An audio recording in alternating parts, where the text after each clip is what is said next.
Battle with King and CJ with King. You want to go get a hot dog at halftime? Well, guess what? You can also take the under in the second half of 25. You know what I mean? And CJ. You can win Super Bowls right now with me and Grandpa Brady over here. Let's do it that way. Presented by the fine students and faculty of the Oklahoma State University School of Media and Strategic Communications in beautiful Paul Miller Building.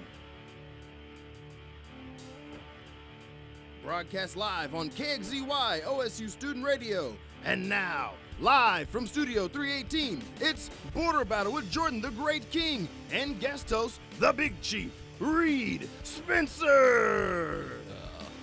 Welcome back into Studio 318 here in the Paul Miller Journalism Building. You're listening to the Border Battle with Jordan the Great King. That's me. And normally it's CJ. CJ's got the day off today. Again, we'll get into that a little bit later.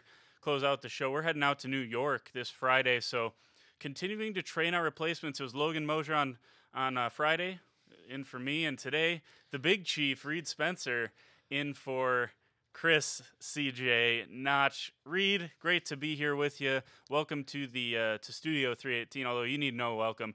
Reed is one of our hardworking camera guys normally, and now he's getting his chance sitting here on the show. Reed, welcome. Instead of just asking you to introduce yourself, give the folks at home who your top teams are. Who are you rooting for on a Saturday, Sunday, throughout the week in college basketball? Who is it for you? Well, obviously, in college athletics, it's only Oklahoma State. And on Sundays, it's the Kansas City Chiefs. So The Big Chief? The Big Chiefs. So my Saturdays and Sundays aren't always as, they don't go as well as I would like most of the time, unfortunately. But it's how I was raised, so I'm going to stick with it. Now, the rivalry was sparked back in Super Bowl I when the Green Bay Packers stamped their foot of authority on the entire NFL and beat your Kansas City Chiefs. But you've stayed loyal through the entire process. I believe, what was the score, 35-10? I don't even Yeah. Green Bay won. That's all that matters. I think it was 4 years later. We beat the Minnesota Vikings, which arguably is, Yeah, it's one of those things where if you do the greater such and such beat such and such beat such and such, Chris ends up at the bottom just about every time. CJ, I can't say I'm surprised. Honestly, that's the least shocking thing Reed ever. comes out here with the gloves off away. Swinging. Right away. Well, I do have to credit your recent loyalty to the Kansas City Chiefs, as you told me off air. Despite all the losing, despite all the heartbreak, you're still a Chiefs fan. Kevin Durant could have used taken a pointer or two from you, so that would have been interesting to see. All right, well, let's hop into it. The biggest story of the weekend, it actually dropped right before their show on Friday. Couldn't get it in there because we didn't want to talk about it if we weren't knowledgeable and educated on the situation. But Yahoo released a couple documents from the FBI's investigation into corruption into college basketball. Couple current players were named in this, including Miles Bridges. You had the guy from Duke, Wendell Carter, Kevin Knox from Kentucky, Colin Sexton from Alabama. All these guys played this weekend. Now, reports coming out that their names have been preliminarily cleared or something like that, but they still played. Tom Izzo said he's sick of answering questions about this stuff. What are your first reactions when you see not only Dennis Smith Jr., and we'll get to some of the guys that have already graduated, but active players on rosters that are high-profile teams? Michigan State, Kentucky, Duke, these are top of the top. These are top of the mountain programs. And what's your first reaction? I'm not surprised at all because when this first started back in, I believe, October, and we, dealt with that in Stillwater, but ever since then, it's always been, well, they're going to take down Hall of Fame coaches. It's not going to be, there is some mid-majors in here, but they're going to take down big names in college basketball. So I'm not surprised at all. I am surprised that every single one of these guys played this weekend. Outside of Sean Miller not coaching at Oregon Saturday night, nothing really happened. And I don't really know what to think about that. But as far as the people named and the schools named, I'm not surprised at all. Yeah, I think you make a good point there with people named. I'm a little shocked that some people didn't play, but at the end of the day, here's my take on it. These guys have been playing all year. at this point, what good does it do to stop playing them now? If you're going to have to vacate wins, you're going to have to vacate enough wins that you're not going to make the tournament anyway. So that's my initial take on it. Of course, for those of you who didn't hear for some reason, Lamont Evans, Oklahoma State ties. He was the assistant coach here, associate head coach actually, and fired on September 28th after this news dropped in the fall. Kind of a big, hard-hitting thing. And you mentioned some mid-majors on here. I think that's what's kind of interesting about all this. It's widespread, and I don't think there's any program that isn't going to have at least some remote ties to this scandal at the Division I level. Here's what really angers me about all this. This stuff comes out, and you have Georgia fans, and they're like, and now their coach comes out and talks about how coaches should be held accountable, and even though this wasn't schools paying the players, this was agents giving them loans and stuff like that. But here's what angers me. All these fans come out, Wisconsin fans, some of the worst about this, saying, well, don't worry about it. Bo Ryan, Greg Gard, they ran a clean program. Don't say that right now, because it's going to come back, and Freezing Cold Takes on Twitter is going to pick it up in a couple months after something comes out. Now, maybe Bo Ryan did run a clean program. Maybe he didn't have to pay the 2- and 3-star recruits that he was getting, because he never, other than the ending of his career. Heck, Frank Kaminsky, National Player of the Year, he's a 3-star recruit, 2 or 3-star recruit coming out of high school. That's not to say it didn't happen at Wisconsin, though. So I think it's irresponsible for some of these fans to come out and say, well, we suck, so we can't have paid players, or we did better with less, and that's why we should be safe from this investigation. Don't go down that path, because it's a dangerous thing to do when you'd have no idea what's going on inside your program. Well, like the head coach at Georgia, I don't remember what his name is, but he came out and, he had plenty to say about it. If you're a head coach, don't say anything, because even if you had no knowledge of it, you're going to look really guilty when it comes out in a few months or a few weeks, whenever it is, and your program's named, because I have a hard time believing that this stops with this report. It's not stopping here. So, as an Oklahoma State fan, I hope it didn't happen here, but assistant coach was arrested in September, even though he was only here 1 year. But how deep this truly goes, you don't need to be saying anything. Yeah, especially if you're a head coach. I think you're right, and that's Fox, I believe his last name is, out in Georgia. Now, I want to talk about this DeAndre Ayton thing, because this was not connected to the Yahoo report. This was a wiretap from the FBI that they released, and just hours and hours and hours of these telephone taps released by the FBI, and they were discussing paying $100,000. Now, I don't know if that payment actually went through, or if that's what Ayton actually got paid. Ayton's family came out and said called the report disgusting and stuff like that. Well, here's the thing. I don't care if Ayton didn't accept it. Maybe Ayton is clear in this whole thing. But Sean Miller to be on a phone, a wiretap, discussing this stuff, maybe it's not to Ayton. Maybe Ayton and his family had no idea. Maybe they didn't. I find it hard to believe that this gets discussed and he goes to Arizona, though. That's the one thing that I find interesting. Sean Miller, though, I don't see a way out of this for him. Not if he's on tape. No. There's absolutely no way. No way at all. I'm surprised he still has a job, to be honest, today. But as far as Ayton and all those things go, are you telling me that he's on tape talking about an alleged payment of $100,000, but Ayton had no one ever talked to him about money? Because if somebody even talks to you about money, you have to report it, no matter how hard that is. That's what you're supposed to do. And I'm sure if you're in that situation, it's a completely different argument for them, because how are you going to come out when you're a 5-star recruit and say these things and pretty much run your career?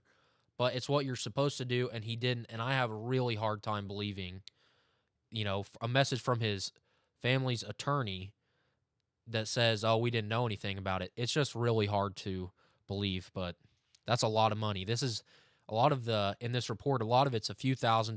$100,000 is a lot of money. That's the most money we're talking about in any of these reports so far. Yeah, this is kind of ridiculous, and I want to see if I can find this here. I saw it on Twitter this weekend. If you want to talk about laughable contracts and put it down in the most laughable contract situations, and we always talk about this. Here we go. Darren Ravel tweeted this on Saturday. Just in, Sean Miller's contract as written somehow pays him more for getting fired with cause than without cause. So if Miller is fired with cause, Arizona will owe him approximately $5 million more, 10.3 versus 5.15, than if they fired for no reason. And then he followed it up with, if Sean Miller gets fired for cause, the way Arizona has it written in his deal, he would roughly get 85% of the money remaining. So that's that 10.3 of the $12 million. And Darren Ravel says that's virtually unprecedented for a for-cause firing. Most coaches get 0. If you're Arizona, if you're anyone, if you're a business person, how do you let this get into a contract? Who are your lawyers that let it get into a contract that if this guy's guilty of anything, if we can find or if there's a legitimate reason to fire this guy, we're giving him 85% of his contract? But if we have no reason to fire him, aka if he sucks, we'll fire him for $5 million. Because that's probably what'll happen, is right? If we have to fire him, it's going to be because he sucks, right? This is the most ludicrous deal I have ever seen in my life. And the University of Arizona should be ashamed of itself if this report from Darren Ravel is true. Right. And coming from Darren Ravel, it's probably true. Yeah, you'd certainly think so. One of the best business guys on Twitter as far as that goes. Right. I saw that this weekend, and the first question I thought to myself is, who is Miller's agent, and who are the athletic director and president who signed off on this deal? That makes no sense whatsoever. Why would you pay him more for doing wrong? He's wrongdoing, as opposed to everything being okay. Arizona just sucks now. Now we're going to fire you. It makes absolutely no. It's a great deal for Miller. Absolutely. If it's going to happen to anyone, it would be him, because he's sitting pretty now. Yeah. I mean, his career's probably over, but he's getting paid very well for effectively cheating. Yeah, absolutely. That's what I don't get. How are these basketball programs so naive? All of these officials coming out and saying, and all of these people around the country saying, well, there's always kind of been knowledge that this was going on underneath, but it just kind of became accepted. Why would you put a for-cause firing clause into this guy's contract then to give him 85% of his remaining money? It makes no... We can't even have a logical discussion about it because it doesn't make sense. There's no side to defend Arizona on this one. If somebody out there can defend Arizona on this one, I would really like to hear it, because I don't think it's possible. Yeah, well, and here's the thing. If Arizona, this is a double-edged sword for you now, too. This is like two birds with one stone type of deal, because not only are you paying Sean Miller a bunch of money, you're going to probably get fined by the NCAA if this is true. I shouldn't say probably. If this is true, you're for sure getting fined by the NCAA. You're for sure vacating wins, and you're probably going to have to give back money you got in tournament revenue. And just like we saw with Louisville. Right, and I just remembered this right now. They fired Rich Rod, University of Arizona, and if I believe his contract, he got paid very well, because he got fired for sexual misconduct problems that they had in their football offices, and he had a ridiculous contract too, where he was doing wrong, and he got paid very well for, doing the wrong thing. So whoever's signing off on these contracts at Arizona, it's a major problem. Yeah, and there was one bonus per a Chicago Tribune article that's saying he's going to miss out on part of it, but Rodriguez, 54, will receive 6.28 remaining on his deal, which was set to run through 2020, but he's missing out on a lot more. There was some more bonuses that he would have gotten paid, but yeah, Arizona, they gotta figure out what's going on in there and kind of restructure some things as far as how they do business. That's pretty apparent. Well, we're going to catch a break. When we come back, another loss to an unranked team after a top 10 win for the Pokes. I think this one's different, though. We'll get Reed's thoughts on that next. Plus, it was a weekend to forget for OSU softball. We'll tell you why next. We'll be right back on OSU Student Radio, KXZY.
Welcome back into Studio 318 here in Paul Miller Journalism at Oklahoma State University. You're listening to the Border Battle with King and CJ. I'm King. In for CJ today is Reed Spencer. Again, CJ and I heading out to New York, actually for this show, sort of. We're going to a conference. So we'll talk more about that on Wednesday. CJ and I, normal programming resuming Wednesday with he and I. We get to a couple shows off, so I'm sure we'll be raring to go at each other by Wednesday. So we'll have some more Oklahoma State talk on Wednesday. We're going to be talking more about the women's basketball team then. We'll mention on what happened this weekend right now. They won. It was a big win for them. They were teetering on the bubble, honestly, for the NCAA tournament. And it's kind of ridiculous to say that because they played so well. And they lost to number 2 in the country, Mississippi State, by 2 points or 3 points at Mississippi State. They played well they beat UCLA, top 10 team at the time, and Tennessee they played well with on a neutral floor. All these things, and they're still on the bubble because of some boneheaded losses, I guess, is the best way to describe some of these results that have been going. But they go out to West Virginia, tough place to go play, even for women, and that's a solid West Virginia team, able to beat them. Braxton Miller, we'll talk about that heavily on Wednesday because I think she is a huge part of the success that Oklahoma State Cowgirls are able to have when they are able to have success. So we'll talk more about that on Wednesday. Reed, I want to talk about Oklahoma State Cowboys, another top 10 win last week against Texas Tech at home. Not much of a crowd there, and they go to Texas. I'm sure what was a sold-out house. I didn't really get to watch much of the game. I was down in Oklahoma City covering some high school wrestling. Perry Maroons, again, I think it was their 42nd state championship for them. So that was kind of cool to watch them, but meant I didn't get to watch much of this game. I'm assuming it was a packed house. They go down there, and they lose by a point to Texas. I want to get your thoughts on the game just overall first. It's very aggravating because Mo Bamba didn't even play in the second half. And the one point, it's just they can't follow up these big-time wins that they have. I think, a few weeks ago it was, well, if OSU beats Texas Tech, at least 2 out of 3 with West Virginia, Texas Tech, and Kansas, and they can win a couple of these games, they might make the tournament. But they've done nothing but, they had a 10-point second-half lead in Austin, and it was gone in no time. And, kind of flipped the script of how it was in Stillwater. I think it was the same score, right? 65-64. Yep, home team won. But with everything on the line, to make the turn, and even winning this game, I don't know that they would have made the tournament, but 17-12 sounds a lot better than 16-13, as close of a margin as that is. But it's not. It's over now. Yeah, I think the only way they get in now is probably a semifinal, probably a championship berth in the Big 12 tournament. And the reason I say that is because they got in last year with 13 losses. They're already to 13 losses. If they had a 14th loss and it is before the Big 12 championship game, I don't think there's any way they get in. And they still might need to win the whole darn thing to get in as well. You look at these games and you look at, is it ludicrous for me to say it's like 5-minute stretches in games? It was the first 5 minutes out of the second half at Texas Tech. They could have swept Texas Tech. They should have swept Texas Tech this year. 5 minutes coming out of the second half, you step on their throats, they're done. 5 minutes before halftime against Kansas State, you go from a small deficit to getting blown out at halftime. Just a 5-minute stretch of them mailing it in before halftime, probably less than 5 minutes, honestly. And then it was the last 5 minutes here against Texas where you can't close the game out because you keep shooting jump shots. So is it ludicrous to say that it's just 5 minutes here and there that's costing them a tournament berth?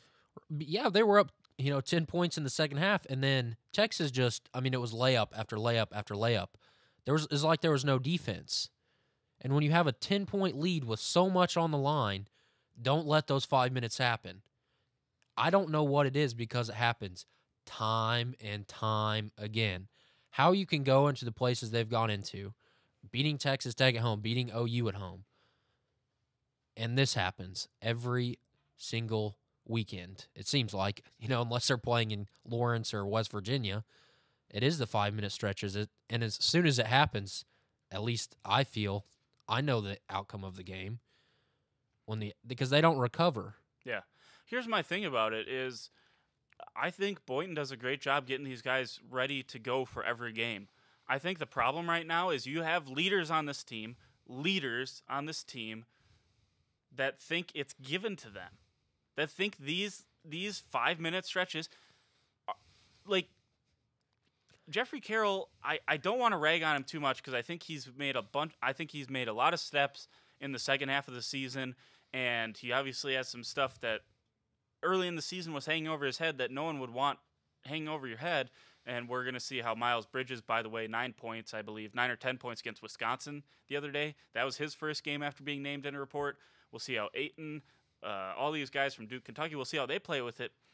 But, I mean, there are some of these guys who on this team who need to be like Brandon Averette, and when it comes down to it, you know, when the shots aren't falling for you, someone's got to, Kendall Smith, take the ball to the hole.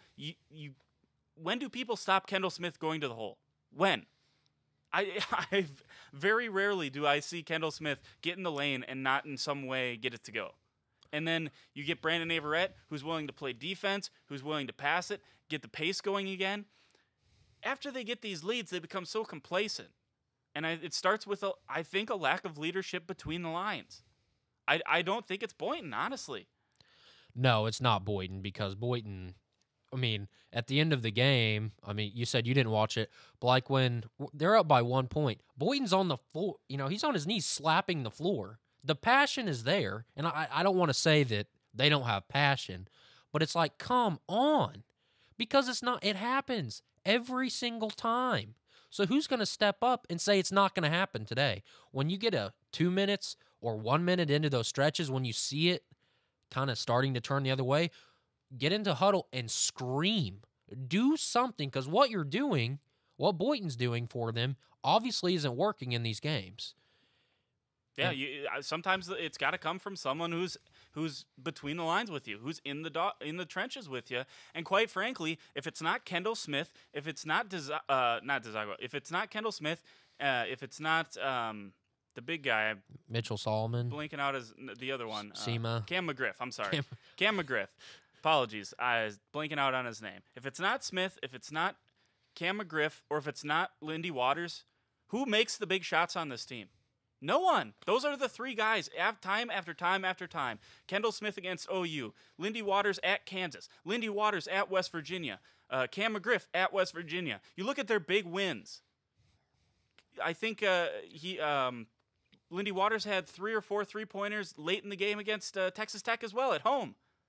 If it's not these guys, if these guys aren't playing well down the stretch, if their shot isn't falling down the stretch, this team is in no man's land. Because, quite frankly, I don't see another leader on this team. And the statistics of, say, Jeffrey Carroll coming into this season, he should have been the guy that gets the ball down the stretch. And sometimes I don't even recognize him on the floor.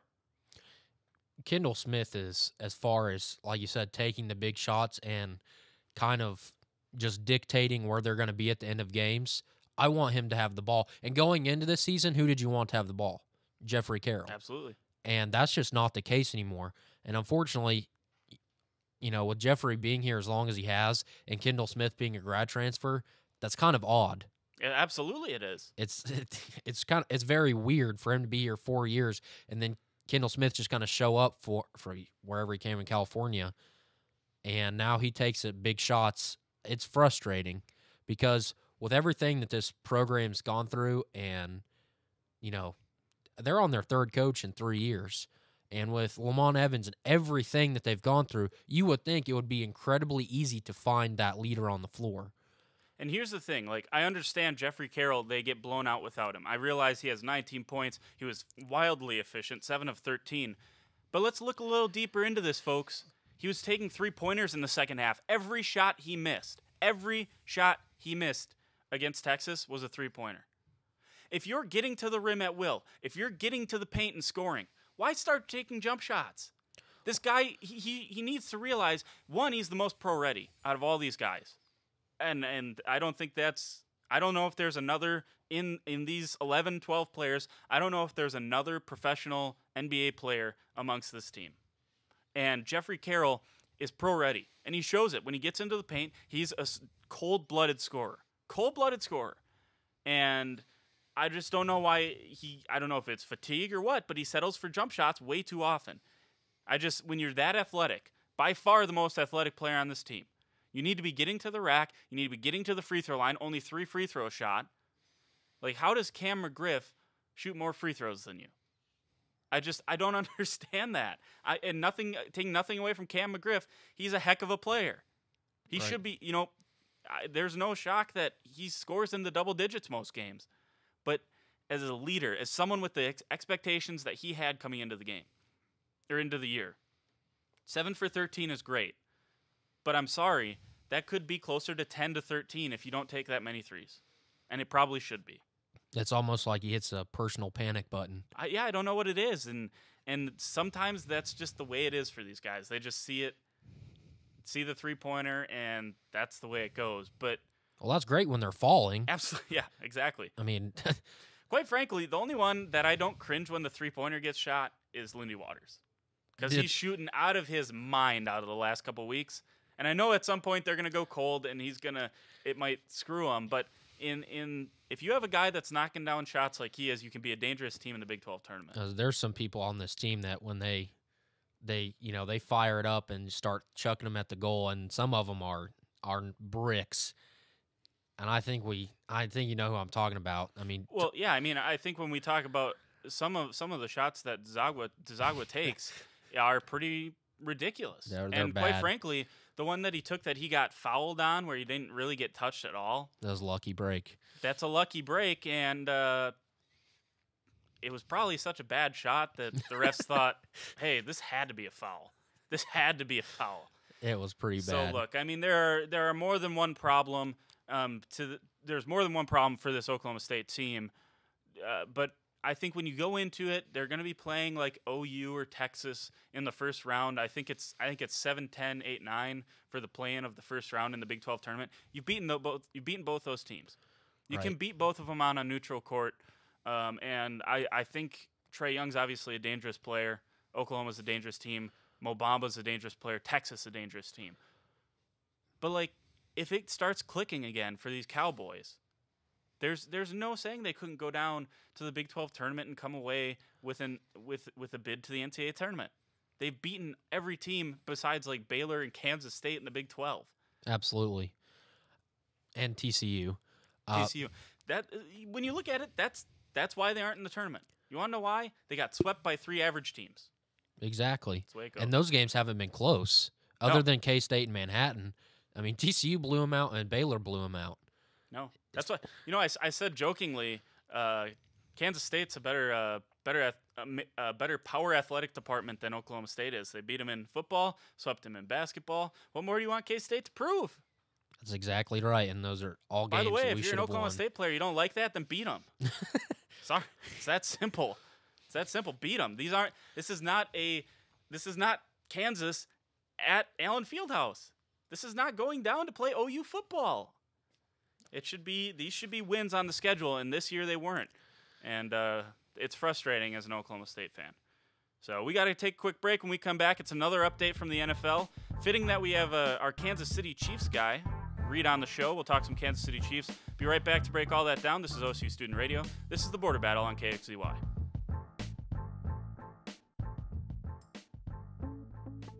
Hi, I'm Gina Noble, and I'm the mayor of Stillwater, Oklahoma. Stillwater, Oklahoma is anything but still. We are a vibrant community, and we are conveniently located near Oklahoma City, Tulsa, and Wichita, Kansas. We're the home of the Oklahoma State Cowboys, and we serve as the cultural, economic, and athletic hub for North Central Oklahoma. In fact, several Quality of Life magazines have recognized Stillwater as one of the nation's 100 top places to live and one of the best places to golf. Established in the land run in 1889, Stillwater is a safe, vibrant community. It boasts a great educational system from K through 12, all the way up to our world-class university, Oklahoma State University. We have an exceptional downtown with a strong entrepreneurial spirit, numerous city parks and trails, and our medical resources are second to none. Stillwater is a wonderful place to begin your career, to start a business, to raise a family, or to retire.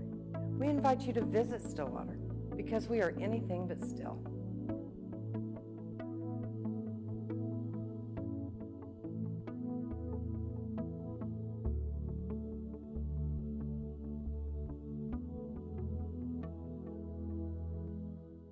Think you're not involved in your community?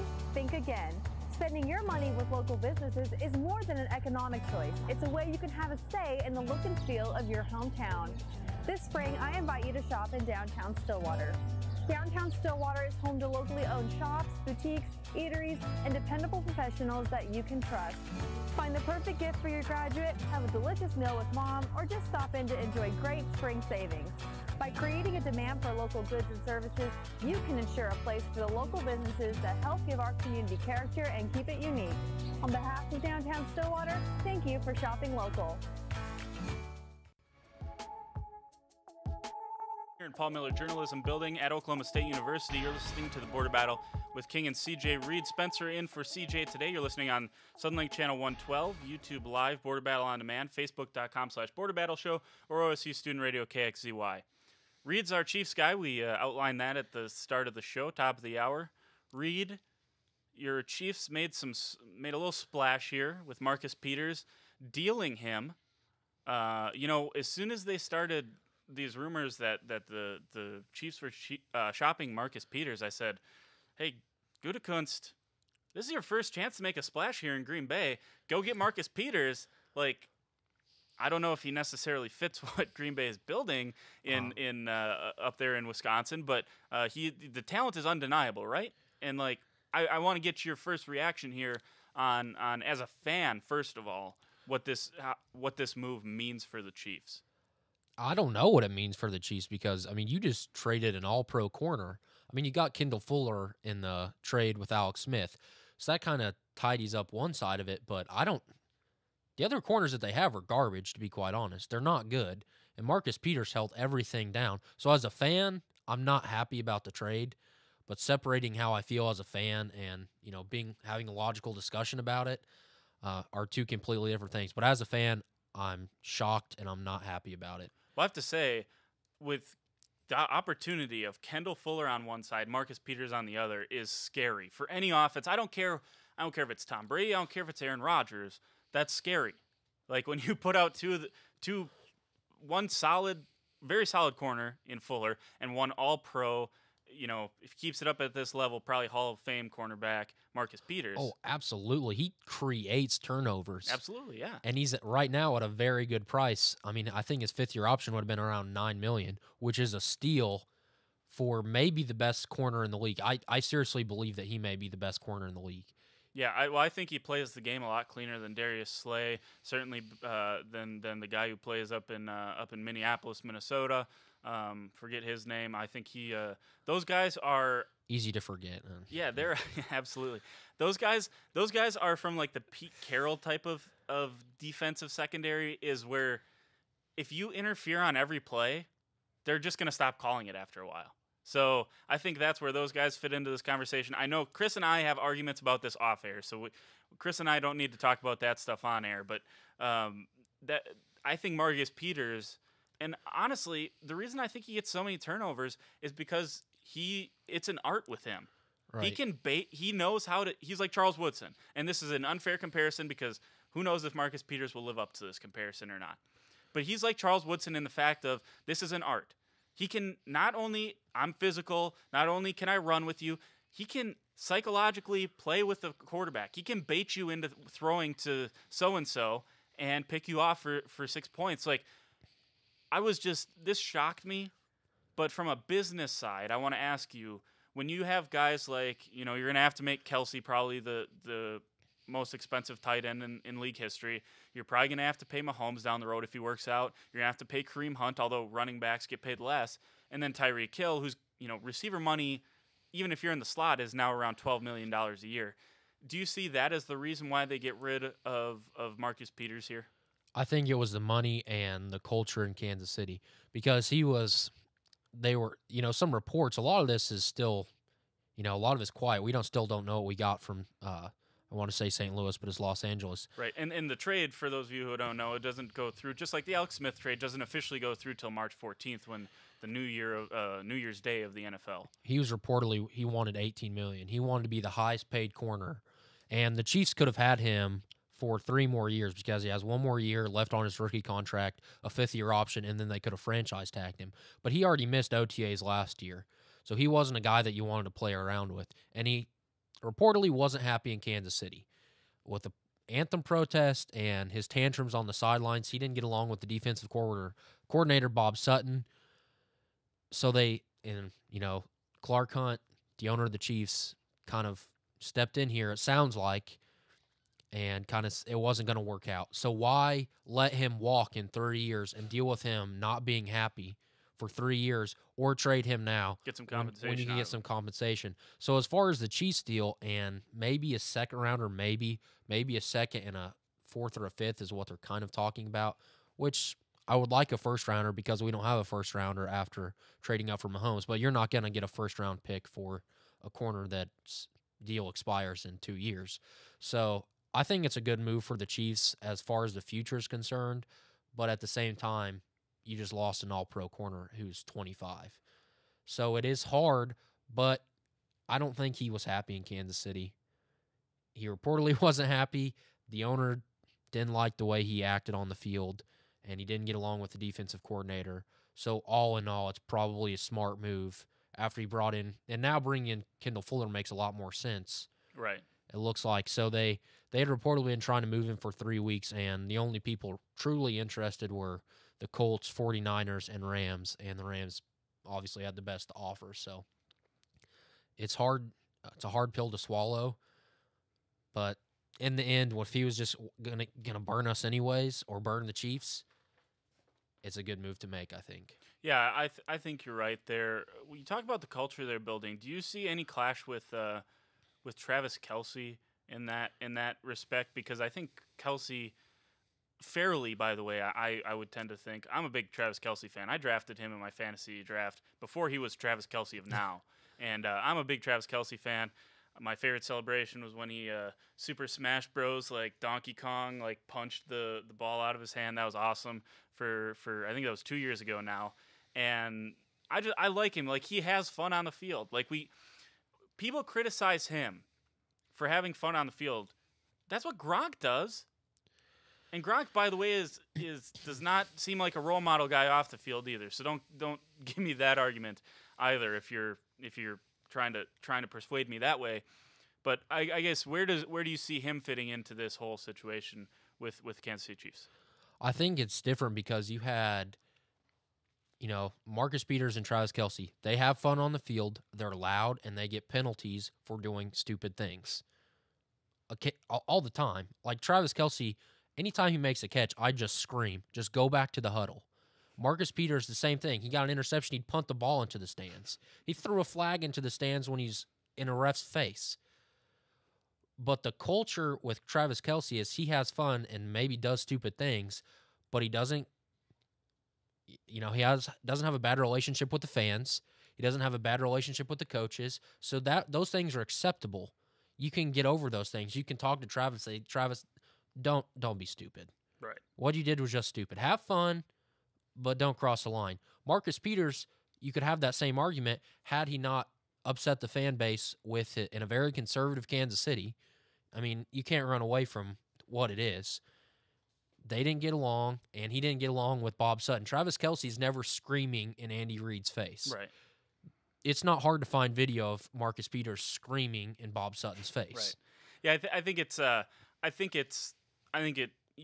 you make a good point, because I think Travis Kelce generally looks like he enjoys playing football in Kansas City. And by the way, I think Travis Kelce is pretty darn excited to get a quarterback with a cannon, because there's times where I'm screaming at my red zone channel because Alex Smith will not throw it to Travis Kelce. Meanwhile, I need 6 points for my fantasy team. So a little bit of selfish issues there for me, but I think he generally likes it. Well, one other NFL thing we have to mention is this Blake Bortles deal. Was called out on this show being an average player, also called a Hall of Fame, also called legendary. Interesting conversation on Friday. I thought that was a good little segment there. 3 years, $54 million, 26.5 guaranteed. First reaction on this? It's a good deal. He's liked in the locker room. Absolutely. It's not a ton of money. And who else are you going to go get? You're telling me that Case Keenum or Kirk Cousins is that much better than Blake Bortles? No. He's already there. He already knows the culture. and his teammates came to his defense all the entire playoffs, so it's a good deal. And he had a career year. So, and they signed Tom Coughlin and Doug Marrone to 2-year extensions. So we'll see how it Now, comes I'm not together. trying to reopen wounds here for CJ, who's behind my camera there. But I will say this. Let's compare him to Case Keenum. They both make it to the championship game. Keenum plays against the backup quarterback, gets throttled off the field. Blake Bortles plays against the greatest of all time and should have won. And if the play calling and the Jacksonville Jaguars do not get conservative, they win that game, they go to the Super Bowl. Maybe they lose to that same backup quarterback, maybe they win. I'm not really sure. But here's the thing. If you're going to give Jimmy Garoppolo $126 million and that's fine, then don't tell me $70 million less for Blake Bortles is not fine, because 3 years for this, and you're getting 5 years or 6 years or whatever it is for $126.5 million. Garoppolo is guaranteed more than this entire contract is for Bortles, even after you add on incentives. It's only up to $66.5 million with incentives, according to Adam Schefter.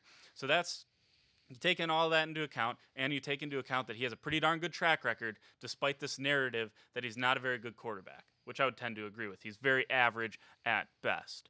So that's our NFL update. We'll be right back. The Warriors finally beat the Thunder, 1 out of 3 this year. We'll try to make sense of what that means for the Western Conference, plus controversy surrounding Russell Westbrook? You don't say. All that next on the Border Battle on KXCY.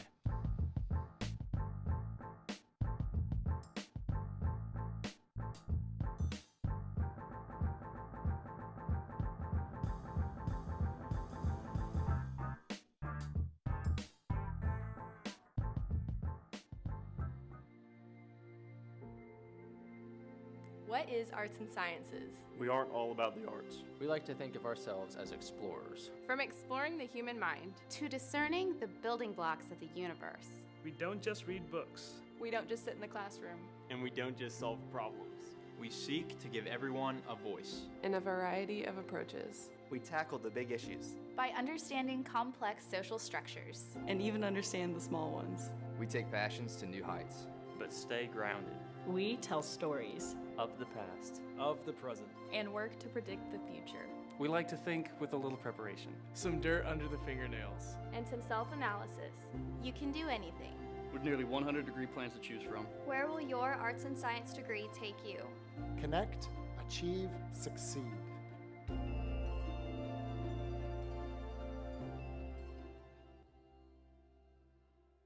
To our neighbors and friends, we come to you today to let you know what's on our hearts. Because you're the reason what we do is so much more meaningful than a job. The reason we believe in the power of investing in tomorrow and the power of community. So this is simply thank you. As we step boldly into a time of growth and change, consider this our promise that every investment in our hospital is an investment in our communities. This spring, I invite you to shop in downtown Stillwater. Downtown Stillwater is home to locally owned shops, boutiques, eateries, and dependable professionals that you can trust. Find the perfect gift for your graduate, have a delicious meal with mom, or just stop in to enjoy great spring savings. By creating a demand for local goods and services, you can ensure a place for the local businesses that help give our community character and keep it unique. On behalf of Downtown Stillwater, thank you for shopping local.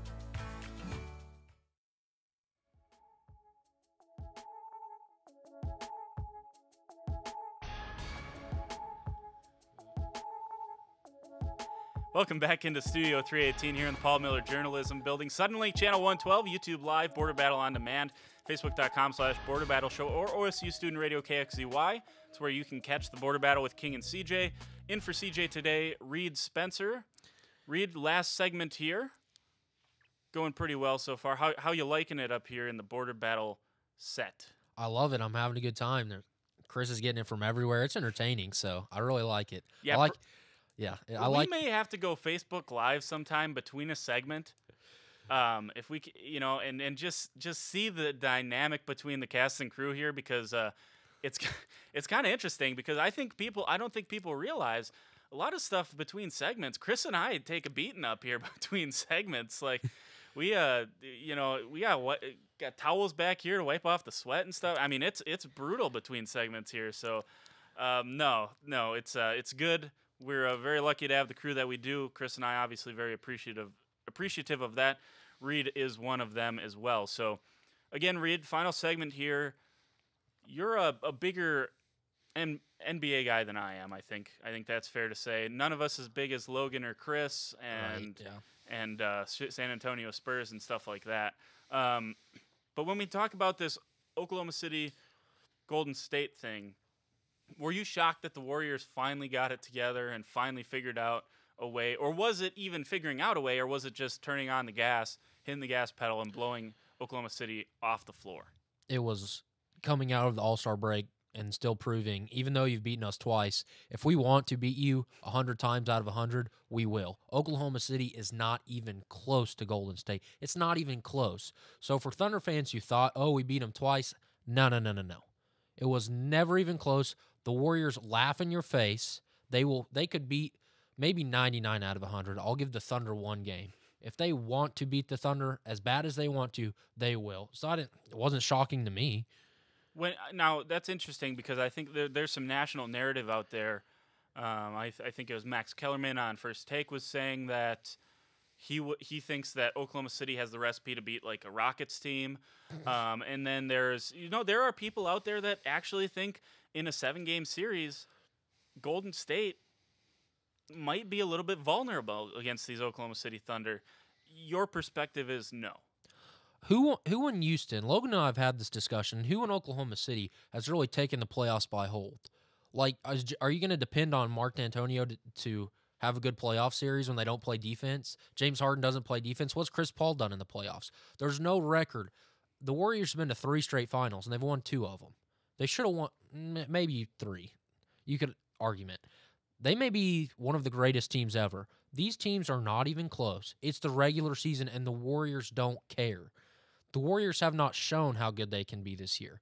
So until somebody can prove me otherwise, I don't buy into it at all. And you have to talk about it a little bit. But no, it's not even close. Well, here's the interesting thing that comes out from this conversation is every year, what's the narrative surrounding the Cleveland Cavaliers?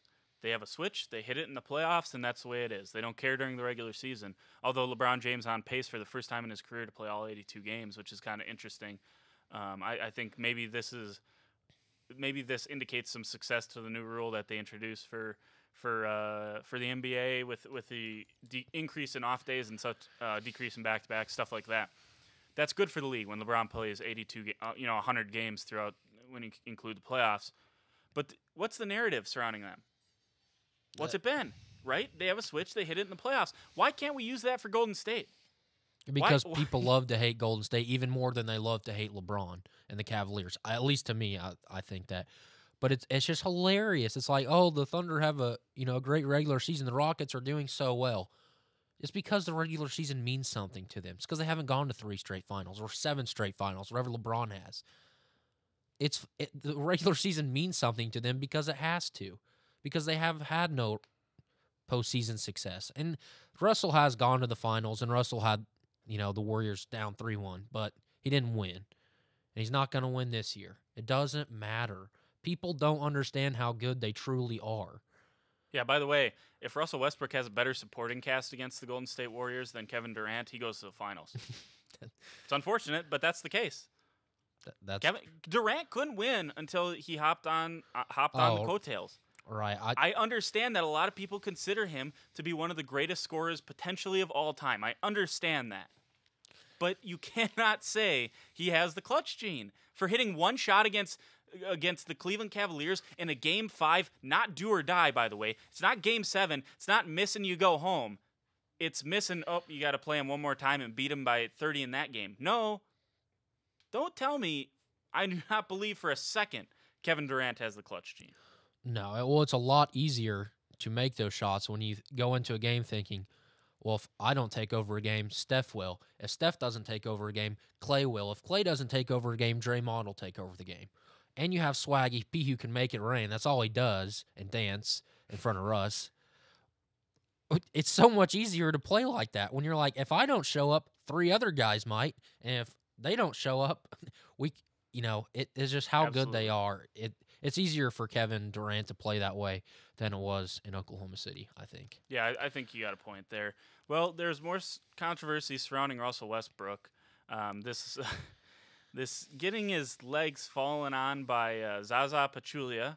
Now, Zaza does not have a great reputation, that must be said, in the NBA, across the NBA. He's not viewed well by his peers in the NBA, and that's the way it goes.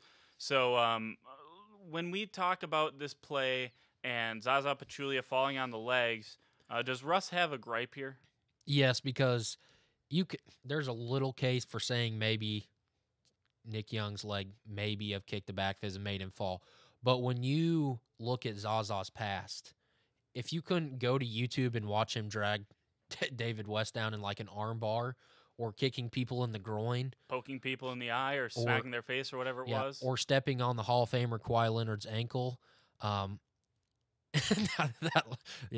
was a nod to some people. Interesting use of the adjective Hall of Famer there. Pure sarcasm.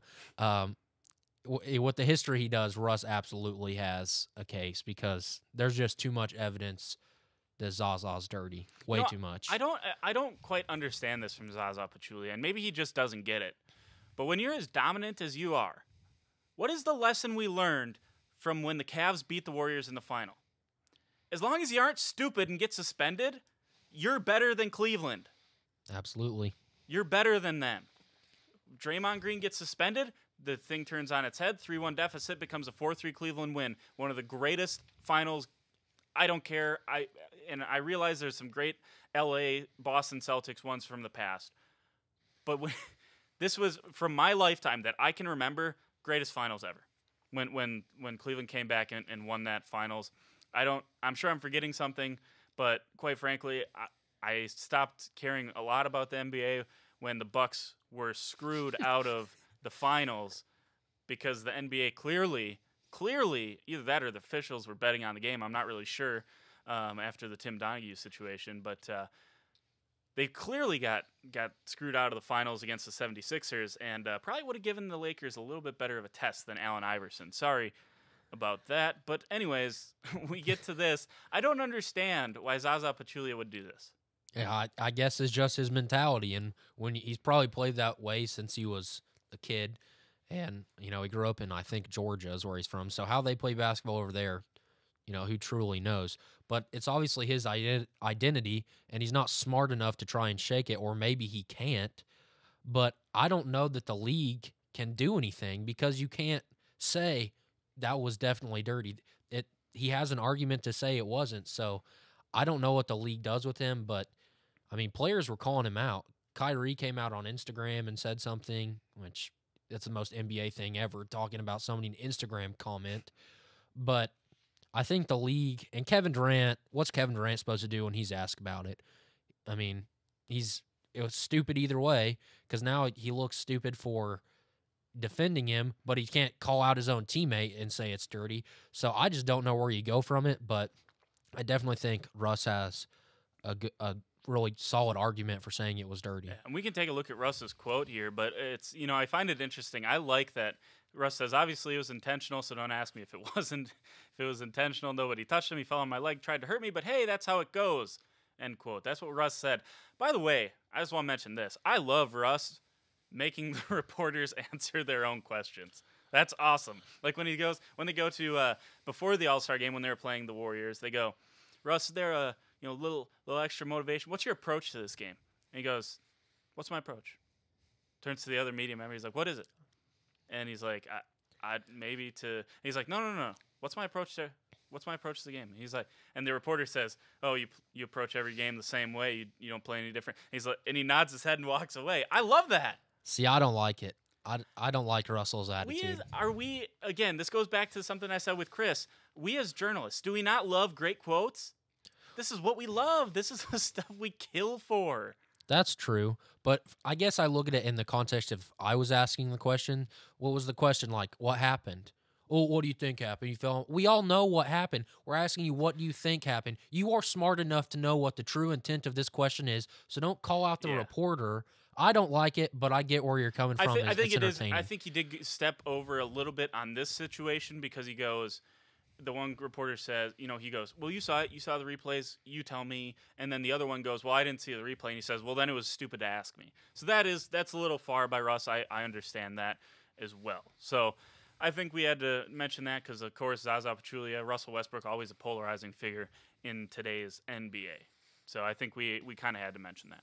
Well, thank you so much for joining us today, folks. We appreciate it. Have a great day. We'll be back Wednesday again. Normal programming resuming. That'll be CJ over there in that chair. Today was Reed. Reed, thank you so much for joining me. Appreciate it. Hope it was a all right first show. Had a good time. I enjoyed it. He'll be back on Friday with Logan Mosher in this chair when CJ and I head out to New York. But again, we'll be back Wednesday with normal programming. It'll be our last show before we head out to the Big Apple. Join us Wednesday for all that. For Reed, great crew around here, I'm King. Thank you for listening to The Border Battle on OSU Student Radio KXCY.